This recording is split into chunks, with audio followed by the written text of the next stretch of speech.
Hello friends, வீட்டில் எல்லாருமே சாப்பிட்டு தான் தூங்க போயிட்டாங்க. எனக்கு ஸ்வீட் கிரேவிங்ஸ் ரொம்பவே இருந்தது. பாதாம் பிசினை வச்சு ஒரு பாயசம் தான் ரெடி பண்ணியிருந்தேன்.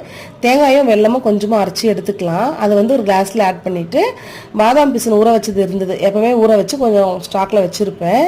இது இந்த சம்மருக்கு ரொம்பவே நல்லது. நம்ம என்ன ஜூஸ் போட்டாலும் அதில் ஆட் பண்ணி கொடுக்கலாம். குழந்தைங்களுக்கு இன்னமும் நல்லது. தேவையான அளவுக்கு அதையும் ஆட் பண்ணிவிட்டு கொஞ்சமாக சியா சீட்ஸும் ஆட் பண்ணிக்கிறேன். இது கூட ட்ரை ஃப்ரூட்ஸ் நம்ம எது இருந்தாலும் ஆட் பண்ணிக்கலாம். இன்றைக்கி என்கிட்ட பேரிச்சம்பழமும் திராட்சையும் தான் இருந்தது. அதையும் கொஞ்சம் ஆட் பண்ணிக்கிட்டேன். இது ஃப்ரிட்ஜில் வச்சு சில்லுன்னு சாப்பிட்டா ரொம்பவே டேஸ்ட்டாக இருக்கும். அது வரைக்கும் என்னால் தாங்க முடியாது. ஏதாச்சும் இனிப்பாக சீக்கிரமாக சாப்பிடணும்னு சொல்லிட்டு டக்குன்னு ரெடி பண்ணி சாப்பிட்டேன். கண்டிப்பாக ட்ரை பண்ணி பாருங்கள் ஃப்ரெண்ட்ஸ். நிறைய ஹெல்த் பெனிஃபிட்ஸ் இருக்குது. டயட்டில் இருக்கவங்க கூட தாராளமாக இதை சாப்பிடலாம். நம்ம தேங்காய் பாலுக்கு பதில் நார்மல் பால் கூட ஆட் பண்ணி குழந்தைங்களுக்கு கொடுக்கலாம். அடுப்பே யூஸ் பண்ணாமல் சூப்பராக ஒரு பாயசம் ரெடி ஆயிடுச்சு. கண்டிப்பாக ட்ரை பண்ணிவிட்டு எப்படி இருக்குன்னு எனக்கு சொல்லுங்கள் ஃப்ரெண்ட்ஸ். வீடியோ பிடிச்சா மறக்காமல் சப்ஸ்கிரைப் பண்ணுங்கள். தேங்க்ஸ் ஃபார் வாட்சிங். பை.